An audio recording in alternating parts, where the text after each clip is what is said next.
শ্রদ্ধা বজায় রেখে জীবন যাপন করছে। গত অক্টোবর মাসের শেষ দিকে ভয়েস অফ আমেরিকা তারা একটি প্রতিবেদন প্রকাশ করেছে, আপনারা সকলে দেখেছেন। তারা একটি জরিপ প্রকাশ করেছে, সেখানে উল্লেখ করা হয়েছে আওয়ামী লীগের সরকারের তুলনায় অন্তর্বর্তীকালীন সরকারের আমলে সংখ্যালঘুরা ভালো রয়েছে এবং তাদেরকে বেশি নিরাপত্তা নিশ্চিত করা হয়েছে। এছাড়া রাষ্ট্রদ্রোহিতার মামলায় সম্মিলিত সনাতনী জাগরণ জোটের মুখপাত্র চিন্ময় কৃষ্ণ দাস ব্রহ্মচারীকে গ্রেপ্তারের পর জামিন না দেওয়াকে কেন্দ্র করে গত 26 নভেম্বর তার ভক্ত এবং অনুসারী ইসকন সদস্যরা চট্টগ্রামের আদালতে অবস্থিত মসজিদে হামলা করেছে এবং একজন সরকারি সহকারী কৌশলী এপিপি সাইফুল ইসলাম আলিফকে কুপিয়ে হত্যা করেছে, তাকে জবাই করে হত্যা করেছে। কিন্তু এই ঘটনাকে কেন্দ্র করে ভারতের রিপাবলিক ওয়ার্ল্ড অফ ইন্ডিয়া সহ একাধিক গণমাধ্যমে আইনজীবী সাইফুল ইসলাম আলিফকে চিন্ময় কৃষ্ণ দাসের আইনজীবী দাবি করে জঘন্য মিথ্যাচার করা হয়েছে, গুজব ছড়ানো হয়েছে এবং বাংলাদেশে ধর্মীয় উস্কানি, সাম্প্রদায়িকতা বেড়েছে, এগুলো নিয়ে নানান ধরনের তারা প্রতিবেদন প্রকাশ করেছে।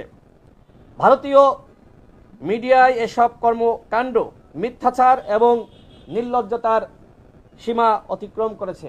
আমরা মনে করি গুজব প্রকাশে ভারতীয় মিডিয়া এমন একটি পর্যায়ে পৌঁছেছে, তাদেরকে আমরা আর মিডিয়া বলতে পারি না। তারা গুজবের কারখানায় নিজেদেরকে পরিণত করেছে। সর্বশেষ গত 2 ডিসেম্বর আগরতলায় বাংলাদেশি উপ হাইকমিশনে হামলা বিজেপি সরকারের অপতৎপরতা ও বাংলাদেশকে নিয়ে ভারতের ষড়যন্ত্রের অংশ বলে আমরা মনে করি। এই হামলা বাংলাদেশের স্বাধীনতা সার্বভৌমত্বের জন্য চরম হুমকি। ভারতের এসব কর্মকাণ্ডে প্রতীয়মান হয় আওয়ামী লীগ নিজেদের বিজয়ে ও নিজেদের পরাজয় মেনে নিতে পারলেও স্বৈরাচারী হাসিনার বিদায় ভারত মানতে পারছে না। অর্থাৎ আওয়ামী লীগ এবং তার দোসররা তাদের পরাজয় মেনে নিয়েছে, কিন্তু গত 15 বছর ধরে ভারত যেভাবে আওয়ামী লীগকে দিয়ে বাংলাদেশে হাসিনার সরকার গঠন করেছিল এবং সংসদ তৈরি করেছিল, সেই সংসার আজকে এদেশের ছাত্র জনতা ভেঙে চুরে খান খান দেওয়ায় সবথেকে বেশি কষ্ট পেয়েছে ভারত এবং তারা এখন হাসিনার বিদায় কোনোভাবেই মানতে পারছে না। আপনারা দেখেছেন হাসিনা বাংলাদেশ থেকে পালিয়ে গেছে, বিশ্বের কোনো দেশ হাসিনাকে জায়গা দেয়নি, একমাত্র ভারত হাসিনাকে অবৈধভাবে জায়গা দিয়েছে। বাংলাদেশ সরকারের পক্ষ থেকে বারবার বলা হচ্ছে হাসিনাকে ফিরিয়ে দেন, কিন্তু ভারতের পক্ষ থেকে কোনো বক্তব্য দেওয়া হচ্ছে না, ভারত কোনো উদ্যোগ গ্রহণ করছে না। এই জায়গা থেকে প্রমাণিত হয় যে আওয়ামী লীগ সরকার বাংলাদেশের সরকার ছিল না, আওয়ামী লীগ ছিল ভারতের সরকার। বাংলাদেশে আওয়ামী লীগকে ভারত বসিয়েছিল।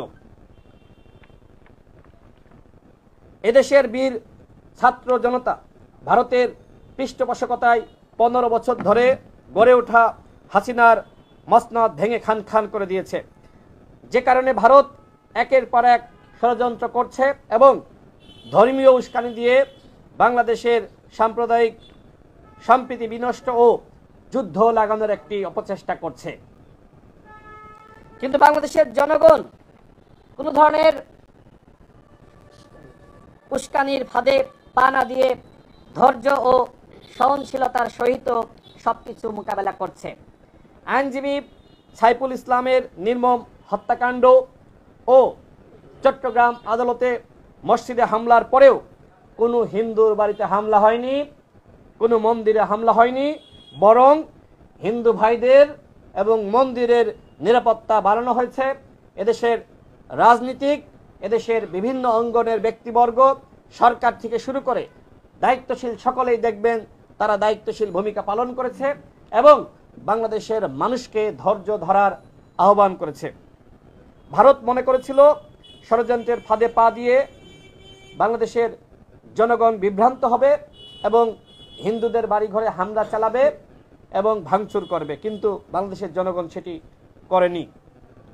ভারত মনে করেছিল যদি হিন্দুদের বাড়িঘরে এবং একই সাথে মন্দিরে হামলা করা হয় তাহলে তারা একটি যুদ্ধ করার বা যুদ্ধ বাঁধানোর একটি ক্ষেত্র তারা খুঁজে পাবে, কিন্তু এদেশের জনগণের বিচক্ষণতার কাছে ভারতের ষড়যন্ত্রের পরাজয় নিশ্চিত হয়েছে।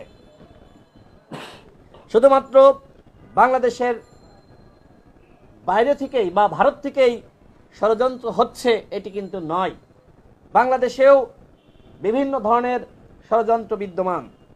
সিন্ডিকেট ও বাজার মনিটরিংয়ের অভাবে দ্রব্যমূল্যের দাম আকাশ ছোঁয়া। আপনারা সাংবাদিক ভাইরা আপনারাও জানেন, দেশের মানুষ জানে, সবাই জানে, রাস্তাঘাটে বের হলে রিক্সা চালক থেকে শুরু করে যারা সাধারণ খেটে খাওয়া মানুষ তারা কিন্তু এই দ্রব্যমূল্যের একের পর এক দাম বাড়ছে, যে কারণে সরকারের উপরে তাদের অসন্তুষ্টি বাড়ছে।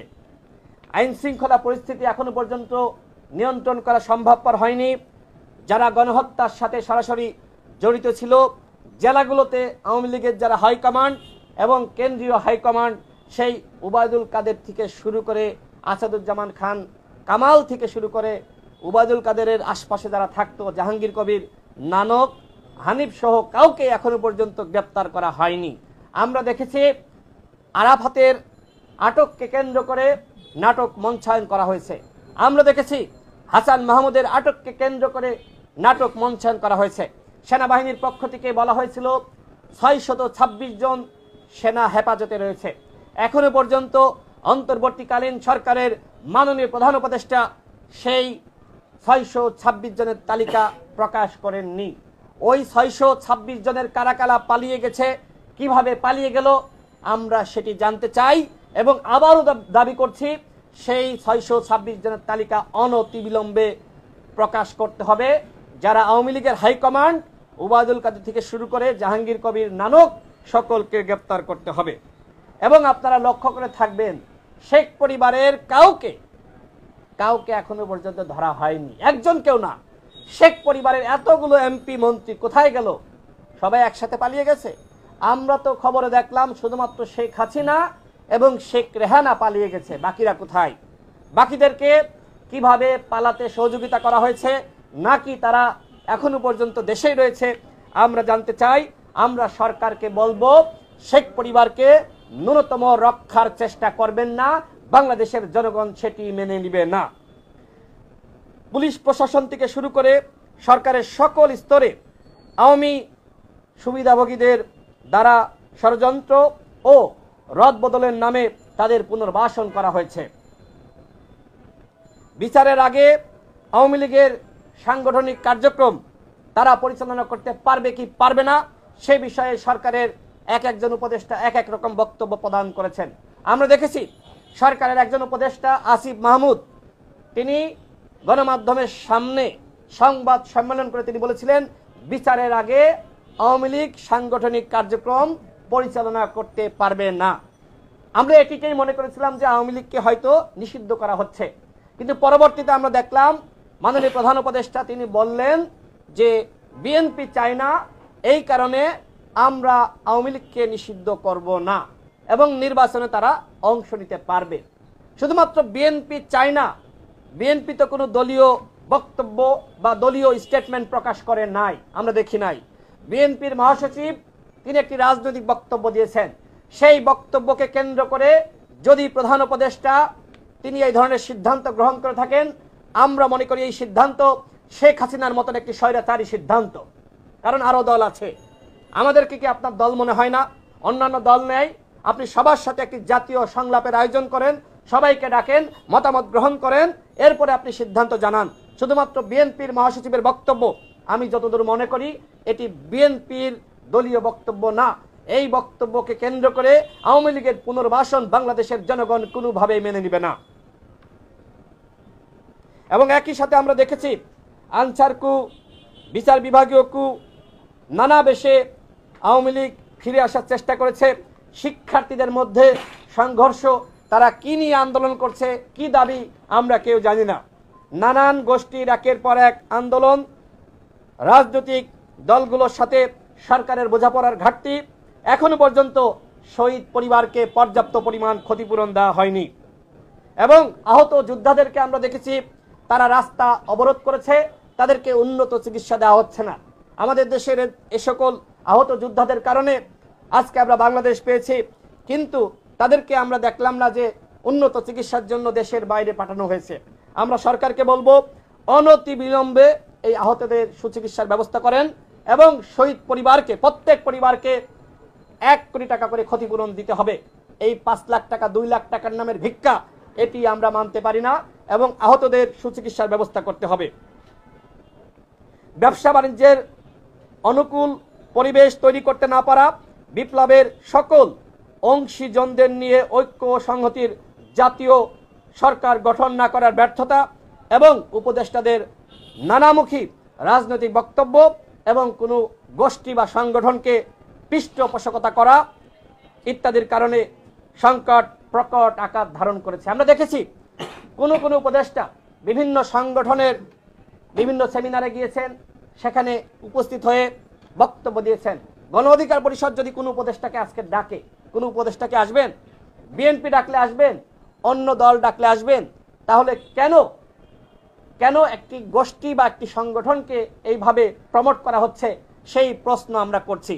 উপদেষ্টারা কোনোভাবেই তারা পদে থেকে এক একজন এক এক রকম বক্তব্য দিতে পারেন না। আমরা বলবো অন্তর্বর্তীকালীন সরকারের একজন মুখপাত্র নির্ধারণ করা হোক, তার মাধ্যমে সমস্ত বক্তব্য আসবে লিখিত, এক একজন এক এক রকম বক্তব্য দিয়ে বিভিন্ন ধরনের বিভ্রান্তিকর পরিবেশ তারা তৈরি করবেন না এবং জনগণের মনে সন্দেহের উদ্রেক তারা করবেন না। আমরা মনে করি এখনো পর্যন্ত সুযোগ আছে নতুন বাংলাদেশ গঠন করার।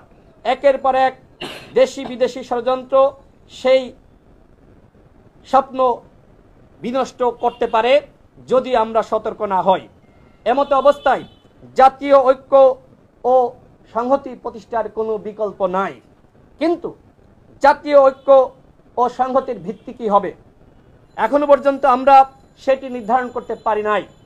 শুধুমাত্র চটকদার মৌখিক বক্তব্য দিয়ে জাতীয় ঐক্যের ভিত্তি তৈরি করা যাবে না। এজন্য সরকারের তরফ থেকে কার্যকরী উদ্যোগ নিতে হবে।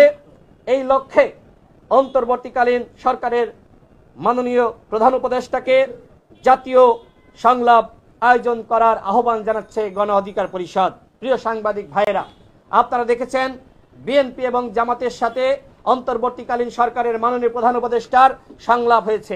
আমরা জানতে চাই এই সংলাপ কি বিএনপি জামাতের পক্ষ থেকে আহ্বান করা হয়েছে নাকি সরকারের পক্ষ থেকে আহ্বান করা হয়েছে?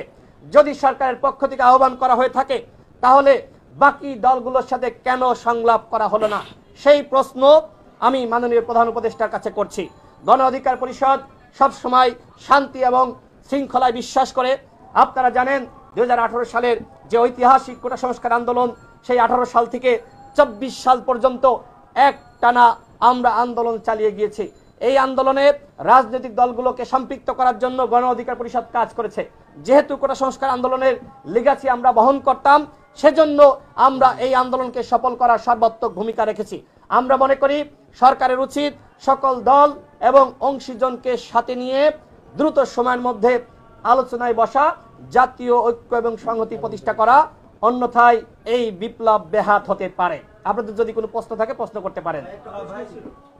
জি, আওয়ামী লীগ নিষিদ্ধ নিয়ে বিএনপির অনেক নেতাকর্মী বা আপনাদেরও অনেক নেতাকর্মীরা দাবি জানিয়েছিলেন একটা সময়। আমরা আপনাদের বক্তব্য থেকে শুনেছি যে আওয়ামী লীগকে নিষিদ্ধ করা হোক। আবার যখন বিএনপির মহাসচিব আওয়ামী লীগ নিষিদ্ধের বিপক্ষে বললেন এবং সেই বিষয় নিয়ে যখন বিতর্ক সৃষ্টি হলো, তখন বলা হচ্ছে যে তিনি তার ব্যক্তিগত কথা বলেছেন। তিনি কিন্তু একটা রাজনৈতিক দলের ব্যানার বহন করেন। তিনি কি আসলে বিতর্ক হওয়ার পরে সেটা ব্যক্তিগত হয়ে গেল? আপনারাও তারপর থেকে দেখছি সেটাকে ইনিয়ে বিনিয়ে বিভিন্নভাবে যাতে নিষিদ্ধ না করা হয়, নিষিদ্ধ করার পক্ষে কোনো বক্তব্য নাই। ইউ আর রং। গণ অধিকার পরিষদ কখনোই বলে নাই আওয়ামী লীগকে নিষিদ্ধ করা যাবে না। গণ অধিকার পরিষদ সবসময় বলেছে গণহত্যার পরে আওয়ামী লীগ বাংলাদেশে রাজনীতি করতে পারবে না। নামে বেনামে, ডামি মামি, স্বতন্ত্র কোন নামে আগামী নির্বাচনে আওয়ামী লীগ অংশ নিতে পারবে না। শুধুমাত্র আওয়ামী লীগ না, জাতীয় পার্টি এবং আওয়ামী লীগের দোসর কোন দল আগামী নির্বাচনে বিচারের আগে অংশ নিতে পারবে না। তার জন্য যদি আন্দোলন করা লাগে, সেই আন্দোলন করার জন্য আমরা প্রস্তুত রয়েছি। দেখেন, আজকে গণ অধিকার পরিষদ যে ভূমিকা রেখেছে এই সরকারের পতন নিশ্চিত করার জন্য, ছাত্ররা যে ভূমিকা রেখেছে এই সরকারের পতন নিশ্চিত করার জন্য, আওয়ামী লীগ যদি ফিরে আসে তাহলে এইখানে আমরা যারা আছি আমাদের প্রত্যেককে ফাঁসিতে ঝুলানো হবে। যারা বিপ্লবীরা ছিল তাদেরকে ফাঁসিতে ঝুলানো হবে। এখন আমরা যে আন্দোলন করার মাধ্যমে হাসিনার পতন নিশ্চিত করলাম, 2000 মানুষকে গুলি করে নির্মমভাবে হত্যা করা হয়েছে। এখনো পর্যন্ত আমার ভাইয়েরা হাসপাতালের বিছানায় তারা কাতরাচ্ছে। 30,000 আহত যোদ্ধা। কোনোভাবেই শহীদের রক্তের সাথে বেইমানি করে আওয়ামী লীগকে আমরা নির্বাচনে অংশ নেওয়ার সুযোগ দিব না। আপনি যে প্রশ্ন করেছেন, যে কথা বলেছেন, আপনি ভুল কথা বলেছেন। গণ অধিকার পরিষদ আওয়ামী লীগের নিষিদ্ধ চাই, জাতীয় পার্টির নিষিদ্ধ চাই, 14 দলের দর্শকদের নিষিদ্ধ চাই। শুধুমাত্র নিষিদ্ধই না, এদেরকে বিচার করতে হবে। শেখ পরিবারের কাউকে কেন এখনো পর্যন্ত গ্রেপ্তার করা হচ্ছে না? আপনারা সাংবাদিক ভাইয়েরা উপদেষ্টাদের কাছে এই প্রশ্ন আপনারা কেন করেন না? যখন প্রধান উপদেষ্টার কাছে যান, আপনারা যদি হাসিনার মতন করে তাকেও ভয় পান, তাহলে এই সাংবাদিকতা করে কি হবে? সাংবাদিকতার কোনো পরিবর্তন হবে? বাংলাদেশের গণমাধ্যমের সংস্কার হবে? সাহস করে উপদেষ্টাদের প্রশ্ন করতে হবে, কেন আপনারা আওয়ামী লীগকে নিষিদ্ধ করতে চান না? আপনাদের সামনেই তো আমার ভাইয়েরা শহীদ হয়েছে, রক্ত দিয়েছে, জীবন দিয়েছে। আপনারা দেখেন নাই তাদের চিৎকার, তাদের রক্ত আপনারা দেখেন নাই? এই রক্তের সাথে বেইমানি করে কোনোভাবে আওয়ামী লীগকে আগামীতে নির্বাচন এবং একই সাথে তাদের সাংগঠনিক কার্যক্রম পরিচালনা আমরা করতে দিব না। সেই ওয়াদা আমরা জনগণের কাছে করছি।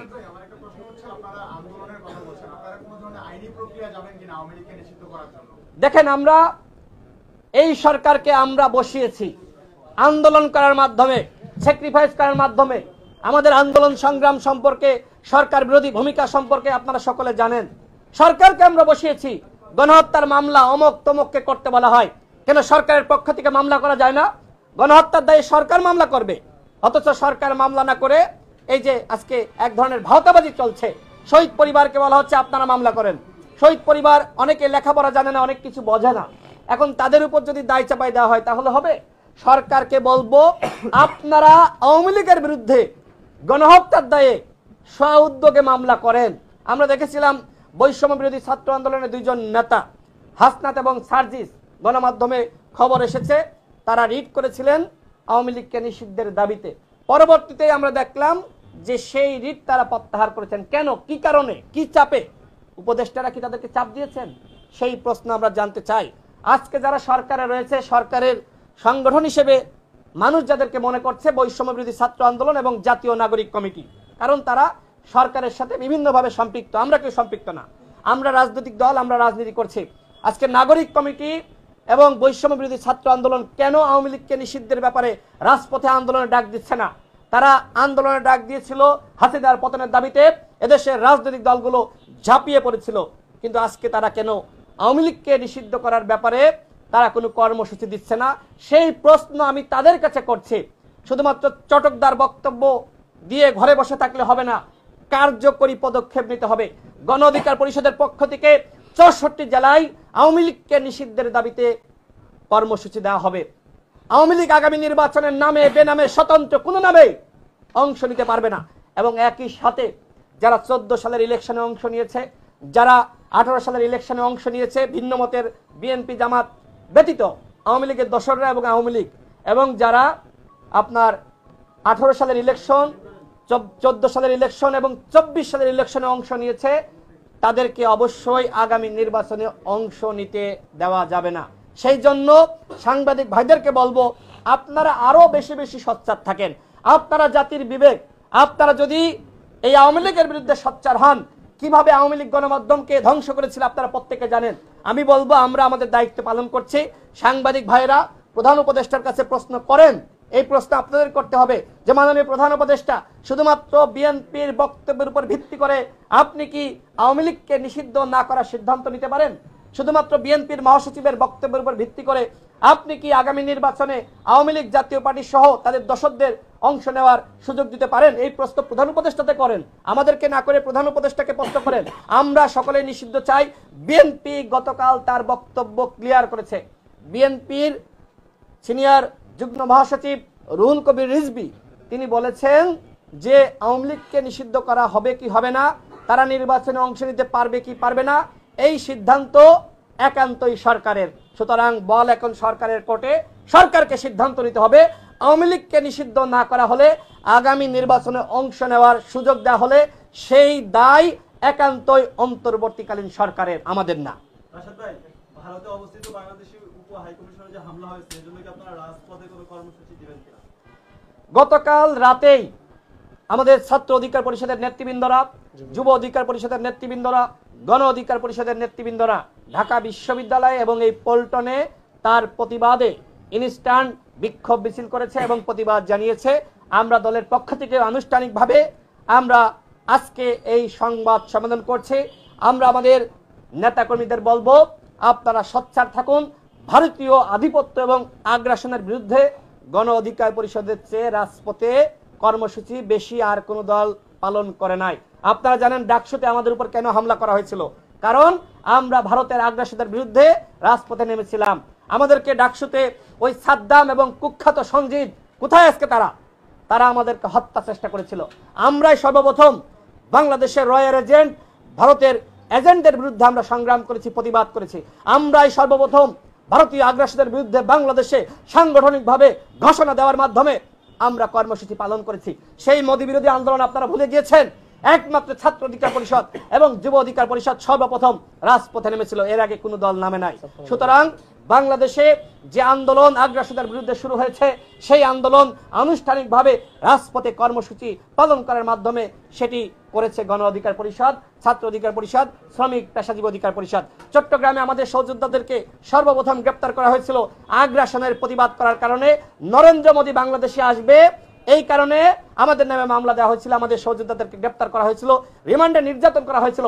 সেই মামলায় এখনো আমার বিরুদ্ধে 2টা ওয়ারেন্ট, মোদীর আগমন বিরোধী আন্দোলন করার কারণে এখনো 2টা ওয়ারেন্ট রয়েছে। আমি এতটুকুই জানি, এটি পরিবর্তন হয়েছে কিনা জানি না। আমাদের আইনজীবী আরশাদ সিদ্দিকী আছেন, আমি যতদূর তথ্য জানি সেই মামলা এখনো পর্যন্ত অন্তর্বর্তীকালীন সরকার প্রত্যাহার করে নাই। আমি সর্বোচ্চ 2টা প্রশ্ন নিব, 2টা প্রশ্ন। সেটা হচ্ছে উপদেষ্টাদের মধ্যে একজনকে নিয়ে প্রশ্ন হচ্ছে, আসিফ নজরুল স্যারকে নিয়ে, এটি ক্লিয়ার করছেন। দেখেন, আসিফ নজরুল স্যার, তাকে কি আপনারা চিনেন নাই? গত 15 বছর এই উপদেষ্টাদের মধ্যে একজন যদি রাজপথে থাকে তিনি হলেন doctor Asif Nazrul sir. 3 August, 4 August যাকে আপনারা ছাত্রদের সাথে হাতে হাত রেখে মাঠে রাজপথে মিছিল করতে দেখেছেন, তিনি হলেন সেই আসিফ নজরুল স্যার। আমাদের 2018 সালের কোটা সংস্কার আন্দোলনের আহ্বায়ক হাসান আল মামুন আছে, এই হাসান আল মামুনের হাত ধরেই মিছিল করেছিল আসিফ নজরুল স্যার।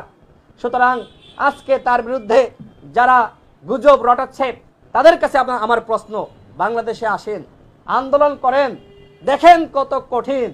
আমরা ঘরে ঘুমাতে পারি নাই। এই যে অভ্যুত্থানের সময় আমার একমাত্র ছেলে সন্তান সদ্য ভূমিষ্ঠ, তিনি অসুস্থ হয়েছিলেন, হাসপাতালে ভর্তি করার সময় আমি বাবা হিসেবে যেতে পারি নাই। আমাদের কত সংগ্রাম, কত ত্যাগ, এই ত্যাগের সাক্ষী আসিফ নজরুল এবং আসিফ নজরুলের ত্যাগের সাক্ষী গণ অধিকার পরিষদের নেতৃবৃন্দ। আমি নিজে আসিফ নজরুল স্যারের বাসায় গিয়ে আমি শুনেছি গেটের দারোয়ানের কাছ থেকে যে আসিফ স্যার বাসায় থাকেন না, আসিফ স্যার বাসায় থাকতে পারেন না। তিনি তার বক্তব্য স্পষ্ট করেছেন যে তিনি ওই সময় সেনা হেফাজতে ছিলেন নাকি তিনি অন্য একজন শিক্ষকের বাসায় তিনি লুকিয়েছিলেন। আসিফ স্যার নিজেই বলেছেন যে আমরা ঘরে ঘুমাতে পারি নাই। আজকে তার বিরুদ্ধে নানান ধরনের ষড়যন্ত্র শুরু হয়েছে। আমরা মনে করি এই ষড়যন্ত্র অন্তর্বর্তীকালীন সরকারকে অস্থিতিশীল করার ষড়যন্ত্র। আপনারা দেখবেন সবথেকে বেশি আওয়ামী লীগ প্রপাগান্ডা ছড়িয়েছে কার বিরুদ্ধে? আসিফ নজরুলের বিরুদ্ধে। ফেসবুকে দেখেন টাকা ইনভেস্ট করে বুস্ট করে আসিফ নজরুলের বিরুদ্ধে আওয়ামী লীগ প্রপাগান্ডা চালাচ্ছে, অন্য কেউ না, আওয়ামী লীগ করছে। আজকে ওই আওয়ামী লীগের সাথে হাত মিলিয়ে যারা আসিফ নজরুলের বিরুদ্ধে প্রপাগান্ডা চালাবে আমরা মনে করি তারা আওয়ামী লীগের দোসর। অন্যথায় এরকম একজন বিপ্লবী উপদেষ্টা, একমাত্র বিপ্লবী উপদেষ্টা, আর কোন দ্বিতীয় বিপ্লবী উপদেষ্টা এই অন্তর্বর্তীকালীন সরকারে নাই, ছাত্ররা ব্যতীত। একজন আছেন, সেই একজন ব্যক্তিকে নিয়ে যারা ষড়যন্ত্র করছে তাদের গত 15 বছরে অবদানটা কি? শুধুমাত্র ইউটিউবে ভিডিও বানিয়ে যদি মনে করেন শেখ হাসিনার পতন হয়ে গেছে, তাহলে কি হবে? রাজপথে আন্দোলন ব্যতীত পৃথিবীর ইতিহাসে কোনো সরকারের পতন হয়নি। রাজপথে আন্দোলন না করলে, শুধুমাত্র ইউটিউবে ফেসবুকে আন্দোলন করলে সরকারের পতন হয়ে যায়? সরকারের পতনের জন্য দেশের 2000 মানুষ শহীদ হয়েছে। রাজপথের আন্দোলন ছাড়া হাসিনার পতন হয়নি। সুতরাং সেই রাজপথের যোদ্ধা হলো আসিফ নজরুল। এই রাজপথের বিপ্লবী যুদ্ধের বিরুদ্ধে যারা ষড়যন্ত্র করবে, গণ অধিকার পরিষদ তাদের বিরুদ্ধে আন্দোলন সংগ্রাম করে তুলবে।